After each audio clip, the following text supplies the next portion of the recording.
Hey, everybody, Patrick Varano here. Thank you for joining me on another episode. And I'm one that wakes up pretty early in the morning, and that's when I have the best opportunity to get to the gym. And when I'm at the gym, I'm always listening to YouTube videos. Generally, they're like 45 minutes, and I sort of scroll through, and they're always about different motivational speakers, and they're sort of collaborations, compilations, oftentimes. But without fail, about every 8 minutes into those, there's an ad that comes on, and it's somebody that's got money spread all over the bed, or they're sitting in front of, a McLaren or a Ferrari, or they're walking through a mansion, and they're sort of saying that you can do this too, and it's really easy, and you can do it from your couch. And they talk about a seven-figure lifestyle, right? And it makes it seem so easy and so appealing. And it has had me thinking about it in terms of this is to me about creating a seven-figure life, which is not the same as a seven-figure lifestyle. A seven-figure life it comes from relationships. That's it. That's where the seven-figure life comes from. And it's a relationship with yourself, who you are, but also a relationship with others. And many of you may know that I published a book in June called The Leadership Bridge: How to Engage Your Employees and Drive Organizational Excellence. And the first part of this book that I wrote for leaders is about leading the self. And it's all around this idea of building bridges, and that we need to build a bridge with ourselves first. So there are two models that I want to talk about in regards to how do you live a seven-figure life, regardless of what your bank account is or your house looks like or what you drive. There's an easier way on some level, and I think more difficult on others. But it's all around relationships and our behaviors. So the first thing that I'd like to talk about is around power. This journal that I created that's based on these 5 activities that individuals can do. It's all based on research. A lot of it's done by Sean Aker, but other researchers, in terms of what are the 5 activities that we can do that create happiness and well-being in ourselves. And again, that's from a leader's perspective. If I don't have it within myself, I can't give it to other people. And I would say the same thing for relationships outside of leadership. If I'm not happy with who I am, I can't be there really for my spouse, my significant other, my friends, my children, if I haven't really worked on who I am first. And I think a lot of people miss that opportunity. So when we talk about power, it's about 5 different activities. And again, these were all well researched. The first one is around praise, and it's about gratitude. It's about every day trying to think of at least 3 things and writing them down that you're grateful for. And it could be as simple as, you know what, I had a great cup of coffee this morning. I'm grateful for that. I'm grateful for waking up today. Many of you may have seen a post that I did the other day in regards to, it's a year anniversary for me coming out of a procedure that I had to have done. There we go. Around cardioablation. I was diagnosed with AFib, and I'm somebody that's very active. I run, I bike, I jump rope, I lift. I like to stay active. And this really threw me. And I went through a period where I was really discouraged. Like, how could this happen to me? Right? Here I am. I feel like I'm doing all the right things, and I get this as a roadblock. And I started looking at it differently in terms of there was gratitude that I had in there. One is gratitude that it was identified, and I had an opportunity to address it and sort of have another chance. And grateful for my health, that it didn't impede me so much that I wasn't able to do what I love to do anymore. It changed a little bit, but I'm really back to where I was before a year later, and I'm grateful for that. Oftentimes when we can look at our struggles as a way to be grateful, I think that is a huge opportunity. It takes the power away from those things when that happens. So that's the praise. The O is for others. And that's about doing something for somebody else during the day. What can you do for somebody else? And we know all the power that's involved in that in terms of well-being, what that does for us when we do for others. It's not just about us. The next is around writing. And this is about In the journal that I put together, I suggest do it at the end of the day. And it's similar to gratitude that's done at the beginning of the day, but this is done at the end of the day. And you write 1 or 2 sentences. What went well during the day? What was it? And I think we spend so much of our time focused maybe on what didn't go well, what we didn't get accomplished, maybe an argument that we had with somebody, when really think about going to bed. And right before you go to bed, you think, what did go well today? What was good about today? You've bookended your day. You started out with gratitude, you're ending with gratitude. So important. The next is around exercise. Here we are. In this journal that I put together, the research is pretty broad on this on the impact, but it's in as little as 10 minutes a day. Some form of exercise, and we know what that does for us from a neurochemical standpoint in terms of releasing dopamine or norepinephrine, serotonin. All of these things become so important for us. The last in the Power Journal is around relaxation. This is about finding a minimum of 2 minutes a day that you have quiet time, something that you can do. Maybe it's just working on you wake up 5 minutes earlier and you grab 2 minutes where you just sit in a chair and you close your eyes and you focus on your breathing for 2 minutes. That's it. And it can be as simple as what we call square breathing, where I breathe in through my nose for 4 seconds. I hold it for 4 seconds. I breathe out of my mouth for 4 seconds. And then I start all over again. And just doing that for 2 minutes. And we know the benefits that that has.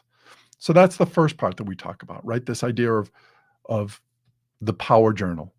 There's another component of that isn't up your alley, so to speak. There's what I call living on the edges. Again, another acronym, but I think in terms of there's nothing wrong with a 7-figure income, right? Or that 7-figure lifestyle.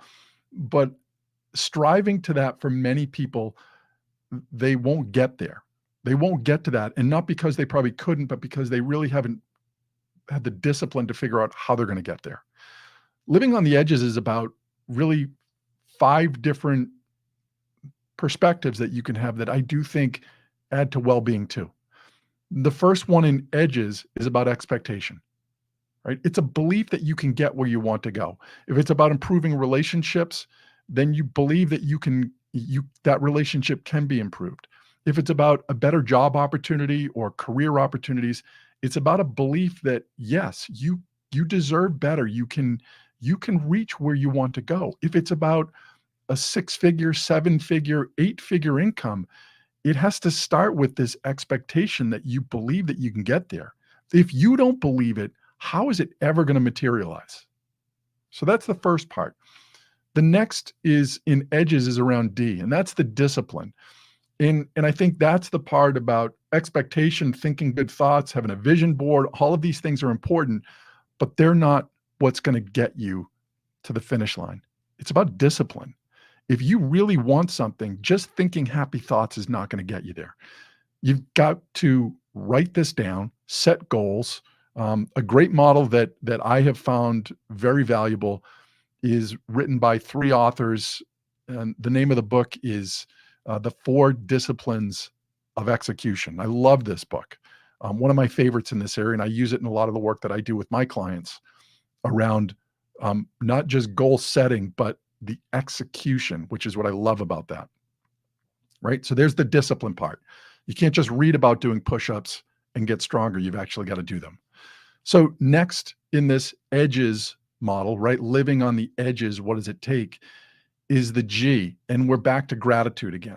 And to me, expectation and gratitude is a dance in that I want more. I'm going to strive to attain more, but I'm also going to be grateful for the journey, and I'm going to be grateful for where I am right now. And I think a lot of people get so discouraged, and especially on social media, right? They see the 10 seconds of somebody that put together a video about all the good stuff that's going on. They don't talk about all the crap that's happened in their lives or all the times that they've failed. And for some, they haven't even succeeded in what they're putting out there. It's all a facade. It's fake. The house is rented. The car is rented. The money probably isn't theirs. It was taken out of the bank and it's got to immediately go back. They can't spend it. right? But we get caught up in that, like, God, they live such a great life. How come I can't live that life? It's because it's probably not real. So that's the gratitude piece, right? Be grateful for where you are.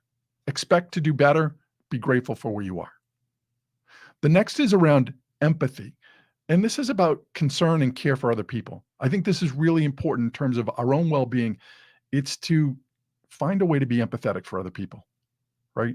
And not be so judgmental. And I think we're in an environment right now where that is there's an overabundance, and I fall into this as well, of judging other people, and they're wrong, I'm right, right? They're on the wrong path. I got it all figured out. There's this sense of, you know, I'm better than you. And I think we need to practice more in regards to empathy. And then lastly, it's the S in this edges model is about sharing. It's about giving to others. And we know there's so much research in this space around things like volunteering and and doing things for other people, what that does for us. Those are the things that create a seven-figure life, is when we're for others, when we're building better relationships. So that's partly the self, but also the others. It's to surround yourself with people that you can do for them, right? You find ways to be for those people around you.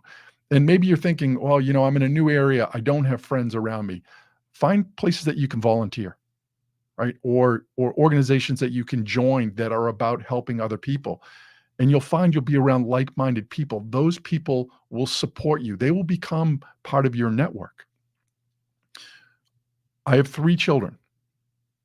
My relationship with them is vitally important, and it's about spending time with them. It's about investing in what they're doing to build that connection with them. And to me, that is part of, my seven-figure life. And lastly, with my wife, Cindy, that as well as a seven-figure life, and we just celebrated our 20th anniversary. And it's funny as I think about that in terms of what has created that bond that I feel the same way about her now as when we were first married, and in many ways, it's even stronger.